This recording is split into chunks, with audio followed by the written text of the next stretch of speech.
তখন মানুষ আমাকে অনেক বাজে হবে গালাগালি করতো, কি 1 মিনিট লেগেছে এই জন্য তোমার ভাব বেড়ে গেছে, তুমি যা ইচ্ছা তা, মানে আমি তো একটা মানুষ ভাই,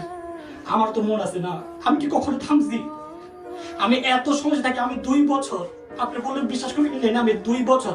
আমি এখন যে বাসাটা আছে এটা টোটালি আমি নিজে করছি, আমি 2 বছর কষ্ট করছি, আমি না খেয়েও অনেকদিন ছিলাম, এটা আমার ফ্যামিলি মানুষ জানে। তখন আমি বাসায় যখন আমার এখানে কাজ হইতো, তো অনেক ক্ষেত্রে আমি